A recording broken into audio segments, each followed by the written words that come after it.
Genesis 18. Then the Lord appeared to him by the terebinth tree of Mamre, as he was sitting in the tent door in the heat of the day. So he lifted his eyes and looked, and behold, 3 men were standing by him. And when they saw them, he ran from the tent door to meet them, and bowed himself to the ground, and said, My Lord, if I have now found favor in your sight, do not pass on by your servant. Please let a little water be brought, and wash your feet, and rest yourselves under the tree. And I will bring a morsel of bread, that you may refresh your hearts. After that you may pass by, inasmuch as you have come to your servant. They said, Do as you have said. So Abraham hurried into the tent to Sarah and said, Quickly, make ready 3 measures of fine meal, knead it, and make cakes. And Abraham ran to the herd, took a tender and good calf, gave it to a young man, and he hastened to prepare it. So he took butter and milk and the calf which he had prepared, and set it before them, and he stood by them under the tree as they ate. Then they said to him, Where is Sarah your wife? So he said, Here in the tent. And he said, I will certainly return to you according to the time of life, and behold, Sarah your wife shall have a son. Sarah was listening in the tent door which was behind him. Now Abraham and Sarah were old, well advanced in age, and Sarah had passed the age of childbearing. Therefore Sarah laughed within herself, saying, After I have grown old, shall I have pleasure, my Lord, being old also?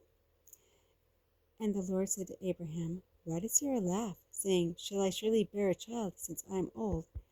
Is anything too hard for the Lord? At the appointed time I will return to you according to the time of life, and Sarah shall have a son. But Sarah denied it, saying, I did not laugh, for she was afraid. And he said, No, but you did laugh. Then the men rose from there and looked toward Sodom, and Abraham went with them to send them on the way. And the Lord said, Shall I hide from Abraham what I am doing? Since Abraham shall surely become a great and mighty nation, and all nations of the earth shall be blessed in him.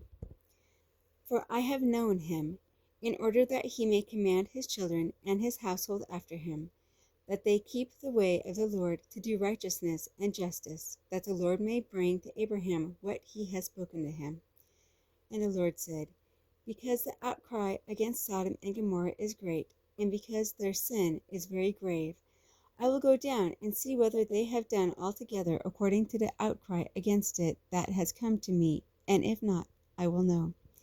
Then the men turned away from there and went toward Sodom, but Abraham still stood before the Lord. And Abraham came near and said, Would you also destroy the righteous with the wicked? Suppose there were 50 righteous within the city. Would you also destroy the place and not spare it for the 50 righteous that were there? Far be it from you to do such a thing as this, to slay the righteous with the wicked, so that the righteous should be as the wicked. Far be it from you. Shall not the judge of all the earth do right? So the Lord said, If I find in Sodom 50 righteous within the city, then I will spare all the place for their sakes. Then Abraham answered and said, Indeed now, I, who am but dust and ashes, have taken it upon myself to speak to the Lord. Suppose there were 5 less than 50 righteous. Would you destroy all the city for lack of 5? So he said, If I find there 45, I will not destroy it. And he spoke to him yet again and said, Suppose there should be 40 found there. So he said, I will not do it for the sake of 40. Then he said, Let not the Lord be angry, and I will speak. Suppose 30 should be found there. So he said, I will not do it if I find 30 there. And he said, Indeed now, I have taken it upon myself to speak to the Lord. Suppose 20 should be found there. So he said, I will not destroy it for the sake of 20. Then he said, Let not the Lord be angry, and I will speak but once more. Suppose 10 should be found there. And he said, I will not destroy it for the sake of 10. So the Lord went his way as soon as he had finished speaking with Abraham, and Abraham returned to his place. Genesis chapter 19. Now the two angels came to Sodom in the evening, and Lot was sitting in the gate of Sodom. When Lot saw them, he rose to meet them, and he bowed himself with his face toward the ground. And he said, Here now, my lords, please turn into your servant's house and spend the night and wash your feet. Then you may rise early and go on your way. And they said, No, but we will spend the night in the open square. But he insisted strongly, so they turned in to him and entered his house. Then he made them a feast and baked unleavened bread, and they ate. Now before they lay down, the men of the city, the men of Sodom, both old and young, all the people from every quarter, surrounded the house. And they called to Lot and said to him, Where are the men who came to you tonight? Bring them out to us, that we may know them carnally. So Lot went out to them through the doorway, shut the door behind him, and said, Please, my brethren, do not do so wickedly. See now, I have two daughters who have not known a man. Please let me bring them out to you, and you may do to them as you wish, only do nothing to these men, since this is the reason they have come under the shadow of my roof. And they said, Stand back. Then they said, This one came in to stay here, and he keeps acting as a judge. Now we will deal worse with you than with them. So they pressed hard against the man Lot and came near to break down the door. But the men reached out their hands and pulled Lot into the house with them and shut the door. And they struck the men who were at the doorway of the house with blindness, both small and great, so that they became weary trying to find the door. Then the men said to Lot, Have you anyone else here, son-in-law, your sons, your daughters, and whomever you have in the city, take them out of this place. For we will destroy this place, because the outcry against them has grown great before the face of the Lord, and the Lord has sent us to destroy it. So Lot went out and spoke to his son-in-law, who had married his daughters, and said, Get up, get out of this place, for the Lord will destroy the city. But to his son-in-law he seemed to be joking. When the morning dawned, the angels urged Lot to hurry, saying, Arise, take your wife and your two daughters who are here, lest you be consumed in the punishment of the city. And while he lingered, the men took hold of his hand, his wife's hand, and the hands of his two daughters, the Lord being merciful to him, and they brought him out and set him outside the city. So it came to pass, when they had brought them outside, that he said, Escape for your life. Do not look behind you, nor stay anywhere in the plain. Escape to the mountains, lest you be destroyed. Then Lot said to them, Please, no, my lords. Indeed, now your servant has found favor in your sight, and you have increased your mercy which you have shown me by saving my life. But I cannot escape to the mountains, lest some evil overtake me and I die. See now, this city is near enough to flee to, and it is a little one. Please let me escape there. Is it not a little one? And my soul shall live. And he said to him, See, I have favored you concerning this thing also, in that I will not overthrow the city for which you have spoken. Hurry, escape there, for I cannot do anything until you arrive there. Therefore the name of the city was Zor. The sun had risen upon the earth when Lot entered Zor. Then the Lord rained brimstone and fire on Sodom and Gomorrah from the Lord out of the heavens. So he overthrew those cities, all the plain, all the inhabitants of the cities, and what grew on the ground. But his wife looked back behind him, and she became a pillar of salt. And Abraham went early in the morning to the place where he had stood before the Lord.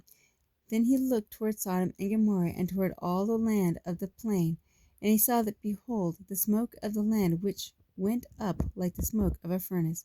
And it came to pass, when God destroyed the cities of the plain, that God remembered Abraham, and sent Lot out of the midst of the overthrow, when he overthrew the cities in which Lot had dwelt.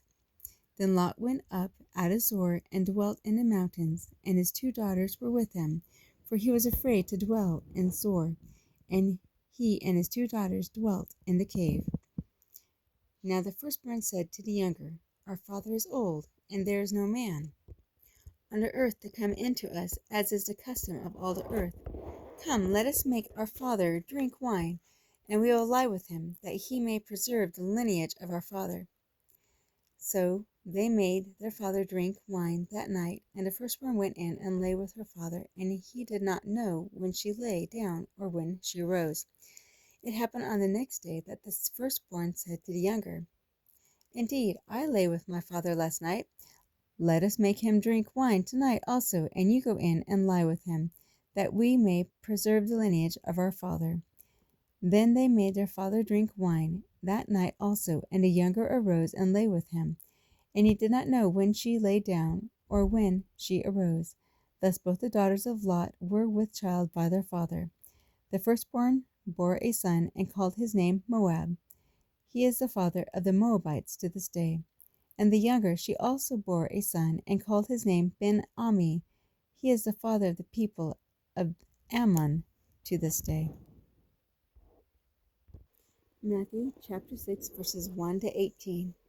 Take heed that you do not do your charitable deeds before men to be seen by them, otherwise you have no reward from your Father in heaven. Therefore, when you do a charitable deed, do not sound a trumpet before you, as the hypocrites do in the synagogues and in the streets, that they may have glory from men. Assuredly, I say to you, they have their reward. But when you do a charitable deed, do not let your left hand know what your right hand is doing, that your charitable deed may be in secret. And your Father who sees in secret will himself reward you openly. And when you pray, you shall not be like the hypocrites, for they love to pray standing in the synagogues and on the corners of the streets, that they may be seen by men. Assuredly, I say to you, they have their reward. But you, when you pray, go into your room, and when you have shut your door, pray to your Father who is in the secret place, and your Father who sees in secret will reward you openly. And when you pray, do not use vain repetitions as the heathen do, for they think that they will be heard for their many words. Therefore, do not be like them, for your Father knows the things you have need of before you ask him. In this manner, therefore, pray: Our Father in heaven, hallowed be your name. Your kingdom come, your will be done, on earth as it is in heaven. Give us this day our daily bread, and forgive us our debts as we forgive our debtors. And do not lead us into temptation, but deliver us from the evil one. For yours is the kingdom, and the power, and the glory forever. Amen. For if you forgive men their trespasses, your heavenly Father will also forgive you. But if you do not forgive men their trespasses, neither will your Father forgive your trespasses. Moreover, when you fast, do not be like the hypocrites, with a sad countenance, for they disfigure their faces, that they may appear to men to be fasting. Assuredly, I say to you, they have their reward. But you, when you fast, anoint your head and wash your face, so that you do not appear to men to be fasting, but to your Father who is in the secret place, and your Father who sees in secret will reward you openly.